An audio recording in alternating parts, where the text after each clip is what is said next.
Hello and welcome to the Responsive Family Sleep Podcast. I'm your host, Kim Hawley, holistic sleep coach, lactation consultant, peaceful parenting educator, and mom. If you've ever felt overwhelmed by all the conflicting sleep info, frustrated with sleep information that just plain felt wrong, or searched desperately for a truly gentle and responsive sleep approach, then you are in the right place. In each episode, we'll be answering your most pressing baby and toddler sleep questions, busting those sleep myths, and helping you understand truly developmental, biologically normal baby and toddler sleep, plus encouraging you to trust your intuition along the way. Let's get started. Hello, and welcome back to the podcast. This week, we're talking about how newborns begin to regulate their days from their nights. So if you have a little one in the first few months, this is definitely something for you. If you have a friend who's expecting, pregnant, has a newborn, this is for them. So please, I'd so appreciate it if you share it with them. And if you just want a quick deep dive, that does not go together. If you just want a quick refresher of some basic circadian rhythm health principles, then I hope you'll stick around and listen as well.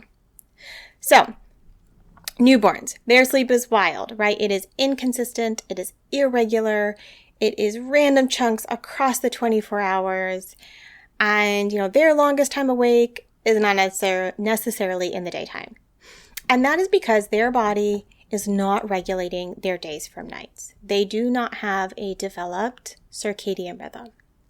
Now, our circadian rhythm is our body's internal 24-hour clock, and it regulates all the things. Like when I first got into being a sleep coach, I thought, circadian rhythm, it's our day-night sleep cycle, right?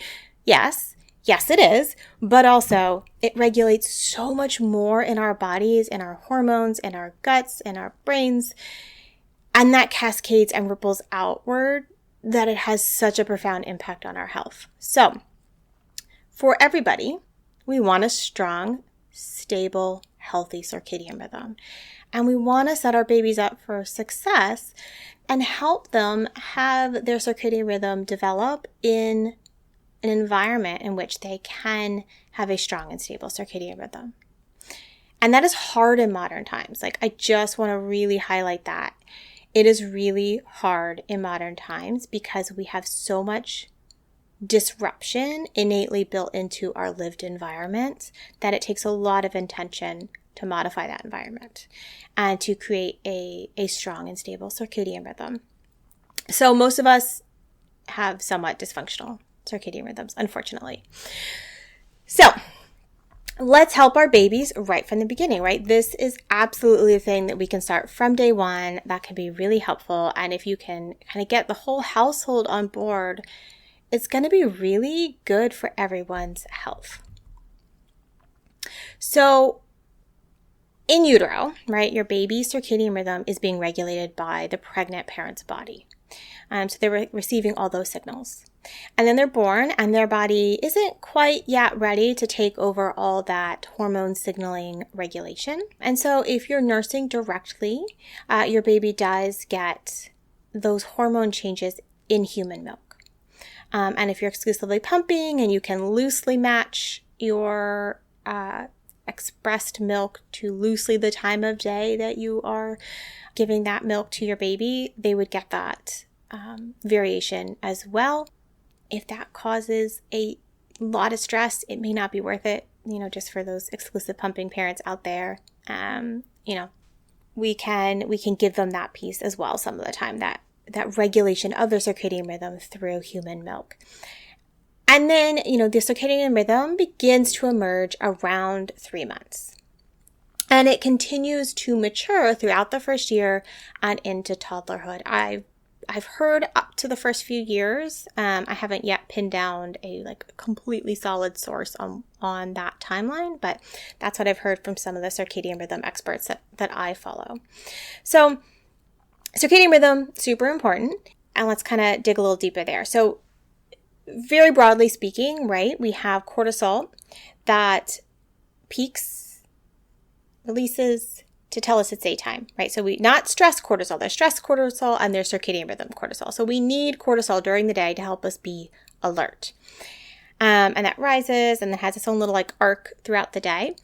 In the evening, cortisol is dropping or should be, and melatonin is being released and rising in the presence of dim light. And then we want good melatonin release all night long.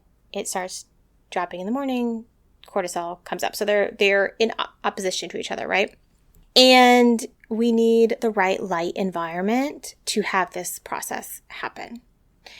And we need not to be stressing babies out right ahead of sleep because that's not going to really help us either.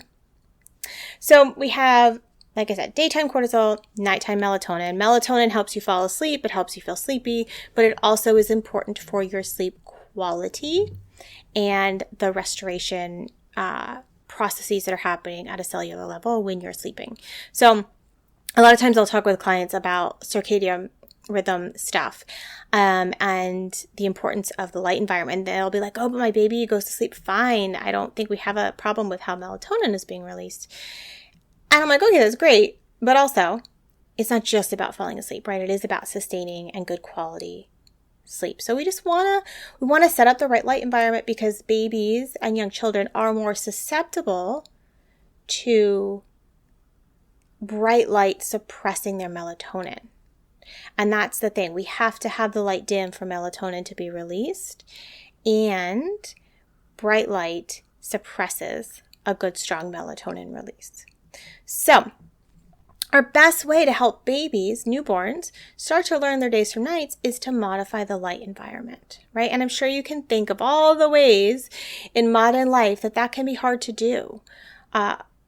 Just lights, like artificial lights. We turn them on in the evening when the sun sets. We turn them on overnight when we're taking care of a baby, changing their diaper, feeding, just needing that extra bit of light to see. We get on screens. We FaceTime grandparents. We read, we do so many things on screens with artificial light that is disruptive to our circadian rhythm.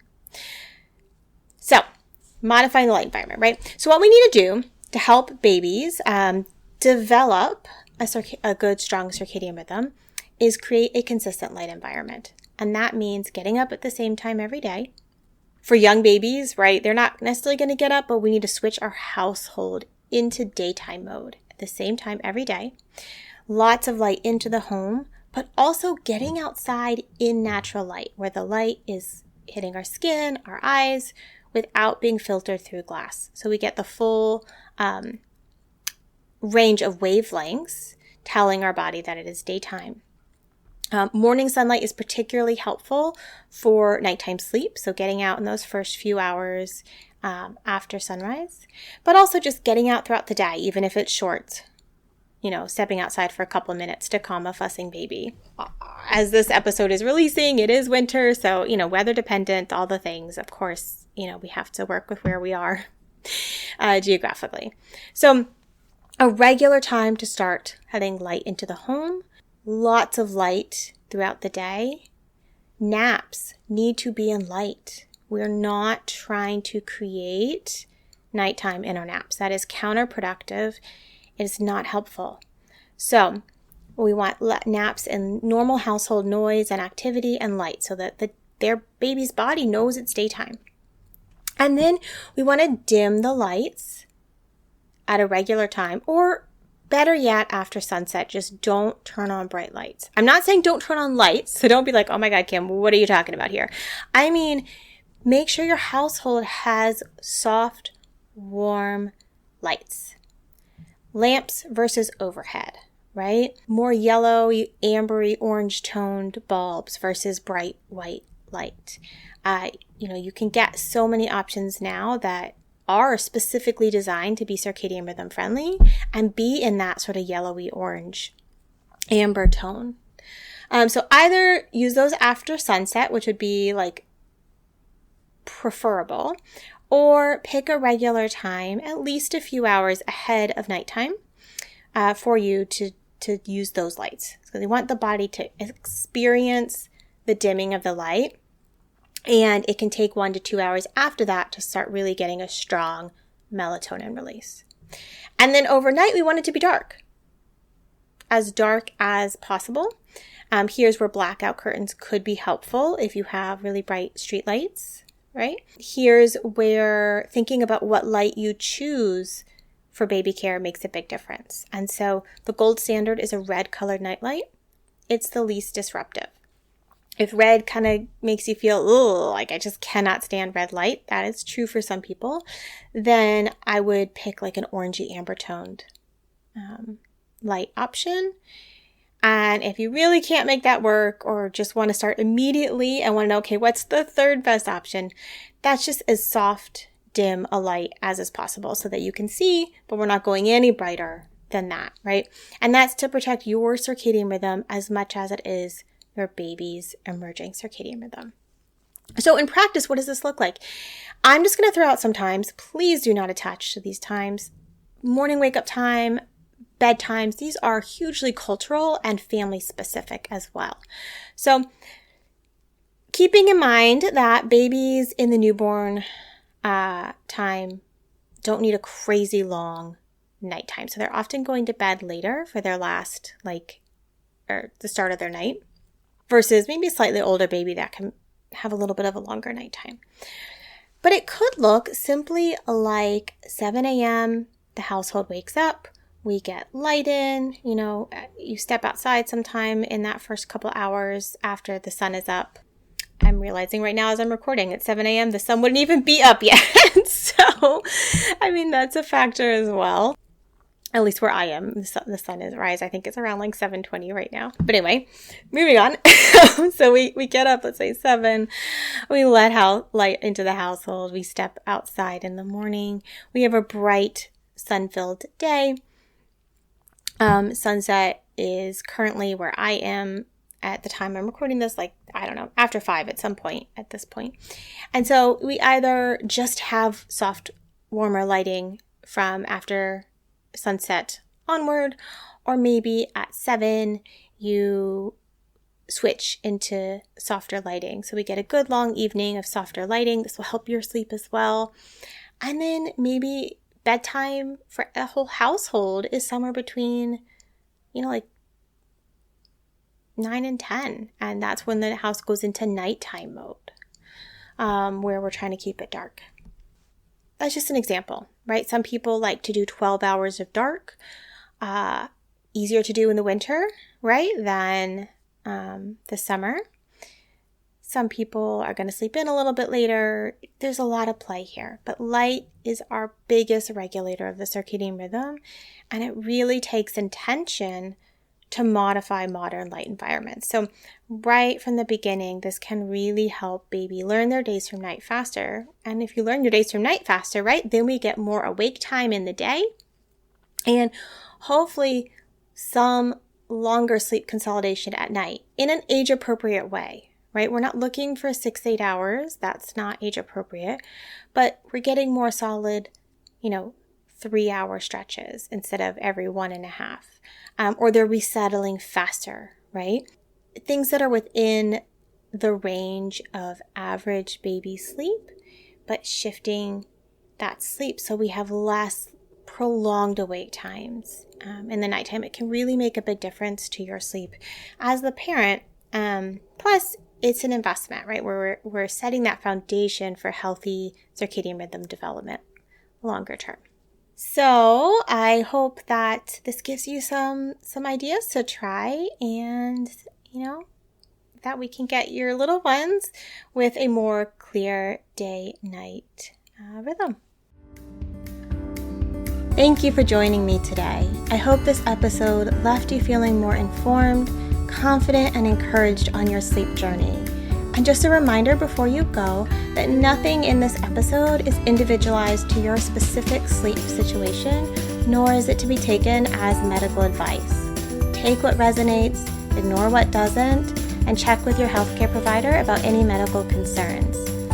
Take a moment to subscribe to this podcast so that you'll never miss an episode. And take a moment to rate, review, or share an episode you love on social media. All of that helps parents just like you find me, this podcast, and this gentle and responsive sleep information. I'll see you next time.